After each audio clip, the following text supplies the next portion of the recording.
Hey everyone, welcome to the Purple People Podcast, now part of the Sports Authority Network, your digital media experience for all Minnesota sports fans looking for updates and news in one location. I'm Kyle West, and alongside me, as always, is Adam Carlson. Hi there. I just wanted to welcome everyone to the show. I also wanted to let everyone know that we're available on a lot of different resources now. We're up on Facebook, we're up on YouTube, we're on iTunes, we're on Podomatic. We have a page on the TSAN website. The best way to find us, though, is Purple People Podcast, the fan page on Facebook. Go over there, give us a like. You can find everything you need there. But let's get into the show now. What is our top story for the week? Our top story for the week is we got a little bit, kind of a sad story to report on here. It turns out Chad Greenway, who has been missing the OTAs so far, and it's important to note that they're involuntary, like nothing is mandatory yet. But the reason why he has not been here is that his father is actually battling cancer, and he is in hospice care at the moment. So yeah, that's why that he has been gone. Leslie Frazier said that if this extends over into the mandatory training camp period, that he will obviously be excused and is not expected to show up. I think that's a classy move by Frazier. I mean, this family's got a lot going on. I thought it was cool, too, that Chad Greenway had made an obligation for a 5K charity run for the Minneapolis Park and Recreation Board. And he still went through with that on Sunday, even though everything was going on with his family. And I thought that was just really classy of him to take that time away from his family, despite everything that was going on, to know that, not only is his family important, but the charity, too. And if there's one guy I don't worry about missing OTAs, that's Chad Greenway. That man's been as solid as they come at linebacker for the Vikings in a long time. Well, he's a former Iowa Hawkeye, so we do. Our Hawkeye players have their heads screwed on right, and they know what they're doing. Like I said, it's definitely a tough situation for anyone to be in, and I know we can probably speak for all of Vikings fans when we say that our thoughts and prayers go out to Chad Greenway and his family in their time of need. I don't think it's only Vikings fans either. I think that most people have had, well, maybe not most people, but I know a lot of people have had to deal with a situation where a loved one was not well, and they needed that support and just feeling of upliftingness from people. And if you get a chance, if you could send an email over to the Vikings and let them know that your thoughts and prayers are with them, I'm sure he'd appreciate that. He's a real down-home, classy guy from what I've seen, and I'm sure he'd appreciate hearing that, and his family could use the support because it's a tough time for them. Yeah, definitely. Well, let's actually move on to a little bit more positive of a story here, and let's keep in with the theme of our linebacking core, and we're going to do a little bit of a breakdown for our linebackers on the team. So, Adam, you want to get us started on this subject? Oh, sure thing. We got the Sam linebacker here. That's Chad Greenway. Yep. The Sam linebacker, that's a fancy term for the guy that lines up behind the left defensive end, which is Jared Allen. So I'm going to skip away from the fancy terminology for now and just skip with outside linebacker and inside linebacker, because I think that basically the weak side and strong side, I don't know. I don't see the point in designating all that. I'm not smart enough to understand the difference between the two, so. No worry there. Yeah. Most fans aren't. Most fans don't care, to be honest. I'm not gonna lie. I care, but not quite that much. Definitely. Well, the starters that are penciled in, I don't know. They're just kind of. I don't know. It's that middle linebacker that worries me. But I'm sure we'll get to that in a moment here. But our linebackers right now, the starting crew, is Chad Greenway. No worries there. The guy's solid. He's going to be the definite anchor of that position on our defense for sure. On the other side is Erin Henderson. It's his second year starting. I see him get burnt a lot by biting on play fakes, but he's learning. He's young. Hmm. He fits He's the youth Viking movement that they're looking for, and and he's been really positive over Twitter about trying to step up, even though he's a young player, but trying to step up and kind of kind of be a little bit of a voice for the players that are even younger than him on the team in the linebacker spot, because we've got quite a few of those right now too. oh, a ton of young guys Yep. just fighting for positions. Middle linebacker, we got Jasper Brinkley, and he spent all of last year injured, and he's coming back, and he's trying to show that he can play just as well as EJ Henderson there. Actually, I think he's a similar type player. I don't know if he'll be able to handle the coverage, but I know that like EJ, he's a solid tackler in the middle. Yeah, we'll see what he can do coming off his injury. I don't remember what did he get hurt with. I don't remember offhand. Do you? Not right off the top of my head, no. I probably should have looked that up. Anyway, it'll be anytime anyone is injured and they're coming back to the team. You always got to wonder if they're going to be at 100%. So that's going to be the question mark with Jasper Brinkley. There is what level is he going to be playing at coming back to the Vikings here this season? Definitely, it's something you got to be concerned about. Okay, then- you know who we haven't got to that we got to talk about? Who's that? We got to mention the Nigerian Mack truck. Solomon Elimimian, the guy that Whoa. did I get the name right? Did I pronounce it I right? have no idea. I think so. I've He's seen it written. I've never heard it said. never pronounced. I'm going with Elimimian. I think that's got to be it. It looks good to me. Yep. He's our player that we signed off the Canadian Football League. And if you guys have not looked at his highlights on YouTube, he was voted the hardest hitting player in the CFL. And so pull up his highlights and look at him, and he is just out there absolutely smacking people around. I am really excited to see what he can bring to our team. He should, in theory, be able to step into special teams and bring some of those hard hits to our special teams unit, which we need. Desperately. Yeah, we need desperately help on special teams. And if he can come in and create some big time turnovers and some big time plays, yeah, I'm really hoping for good things from him on special teams, and I'm hoping that he can actually work his way into the starting lineup as a rotational player. Well, a lot of these players here that are the backup linebackers, Yeah. we should be able to see them take on a good role on special teams, because a lot of the players that were on special teams were a lot of the veterans, the ones that they were making room for on the roster, but weren't quite getting playing time, like the Greg Camarillo type player. Yeah. He's a decent player, but he didn't get a lot of playing time, and while he's there, he might as well play special teams. Well, that's not really his strong suit. But then you got guys coming in, you got the Nigerian Mack truck, like you said. You got guys like Audie Cole. The nice thing about Audie Cole is that he's a thumper. He was that 7th round draft pick that I thought should have been taken in the 4th round. So to me, that's a steal. He should be able to come in, play some special teams, alongside a lot of the other backup linebackers here, and make an immediate impact.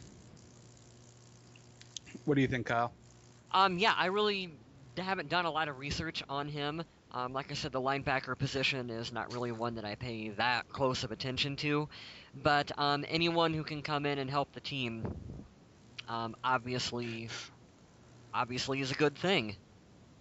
I know this is something we'll probably touch on quite a bit heavier at a later time, but there's been a lot of talk of the Vikings moving to a 3-4 defense.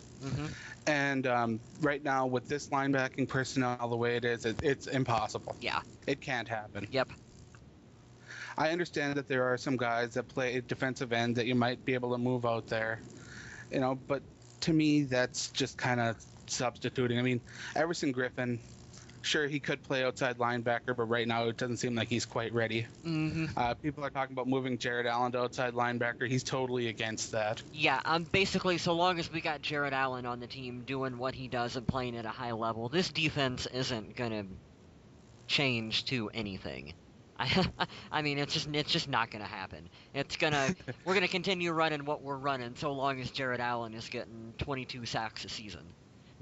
I gotta admit, it'd be really weird to see a Tampa 2 behind a 3-4 defense. I Yeah, just wouldn't be able to put my head around that right away for the Vikings. yeah.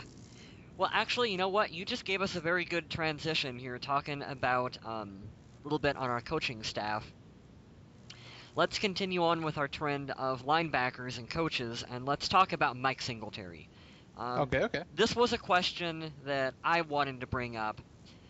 Why is Mike Singletary still employed with the Minnesota Vikings? Does anyone have an answer for this? I Um, do. okay, I would love to hear it. Humor me with this one. It's all about who you know, man. That's all it is. It's his buddy. It's his friend, and he gave his friend a job, Coach, you're and talking that's what about it Coach is. Frazier, right? We are. Yeah. Um, that that has to be the only reason that he's on the team, because when It's the only reason I can think of. you look at our coaching staff over on Vikings.com, and Fred Puggage is labeled as the team's linebacking coach. Like that, Yep, he is. that is back to what he's doing. And Right. you look at Mike Singletary, and he is listed as the special assistant to the head coach slash linebackers coach. So Oh yeah. he's basically not really doing anything on the team. And No, I think it's more just to have the name notoriety there. I don't see him doing anything.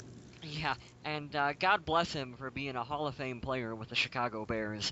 But right now, I don't see him really doing anything one way or the other for the Vikings.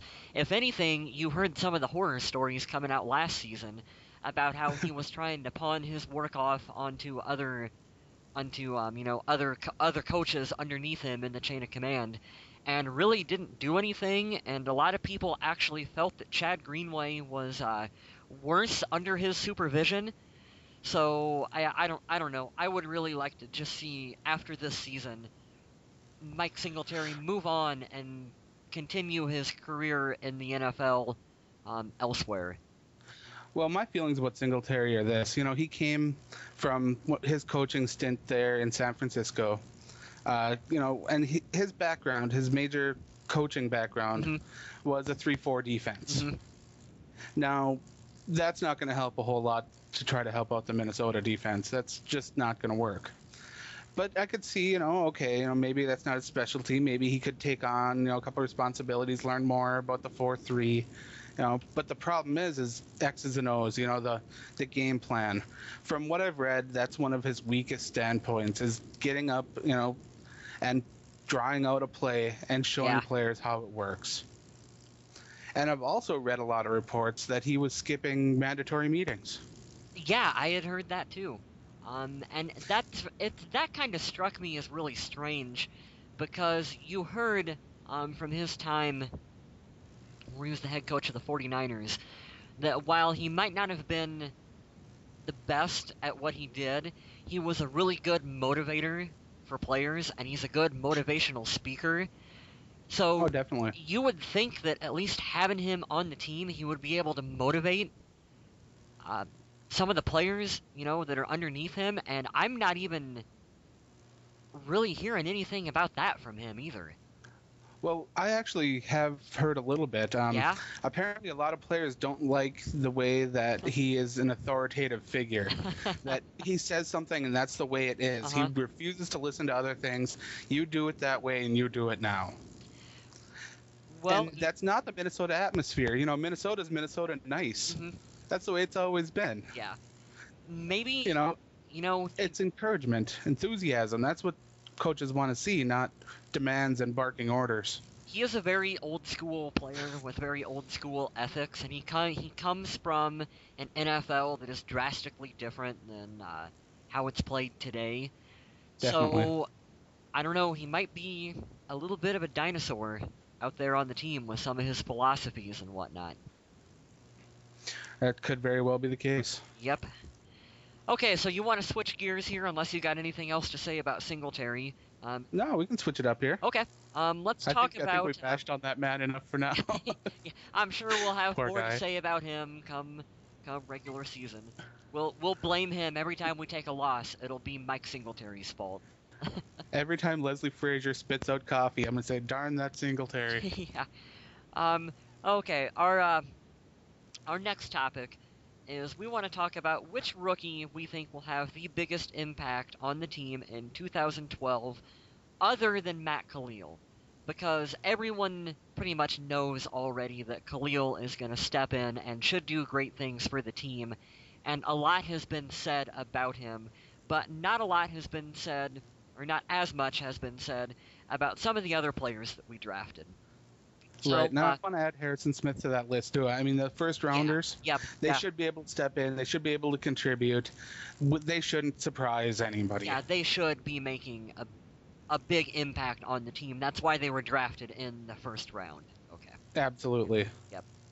So tell me, who are you looking forward to? Who do you think's going to step in just right away and have an impact?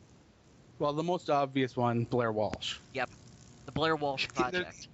He has absolutely no choice but to come in and make an impact, whether it's good or bad.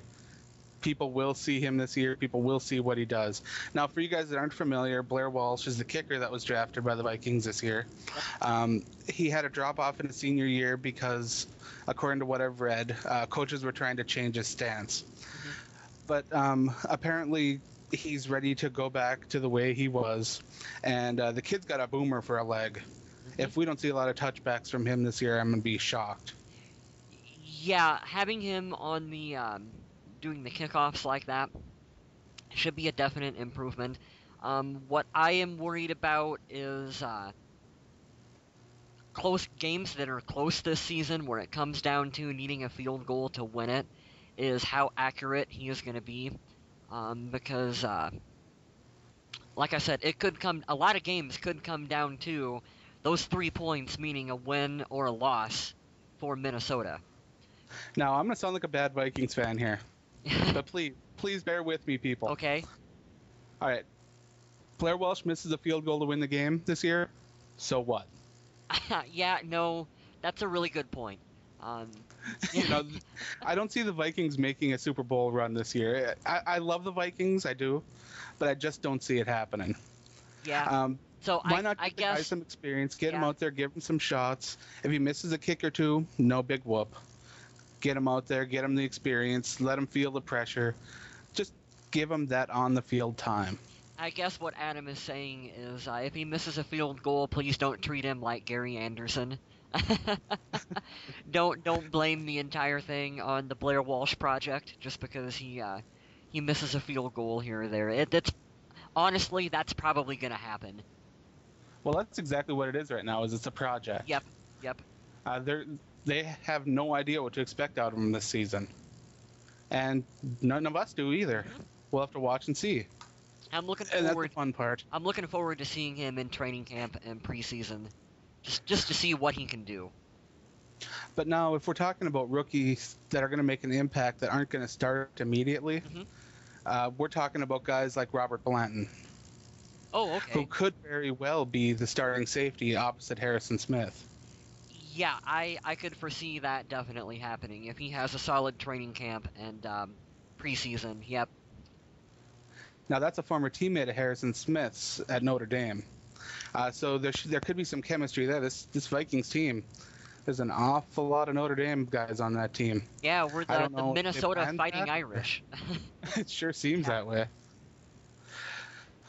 But yeah, he's another guy to really keep your eye on. Who else has caught your eye?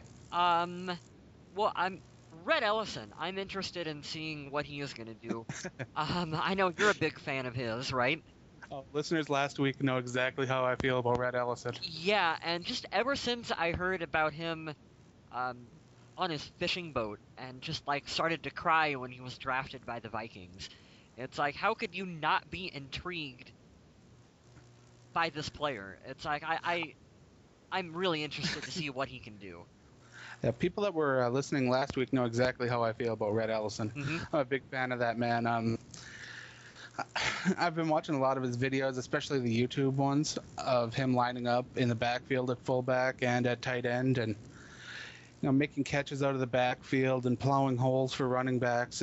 It's a thing of beauty.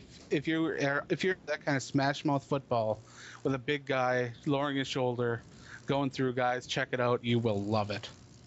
Yeah, definitely. He should be someone who will step in at that fullback position, and he should be able to make an impact on the team. At least we hope that's the plan, and the Vikings are hoping so too. And I'm sure Spielman is hoping that every single player that he drafted will step in and make an impact, because it's going to be a reflection of him from this point forward. Absolutely. Yep. So I think that will actually do it for today's podcast. I want to leave everyone with a reminder that Vikings start mandatory 3-day minicamp on Tuesday. So, yeah. Yep, so be sure to tune in next week to the Purple People podcast to catch a recap of all the week's events. Yeah, we will definitely be looking forward to discussing all the topics that come up from OTAs. We just wanted to take a moment to thank you for listening and remind you to stay classy, Minnesota. Thanks, everyone.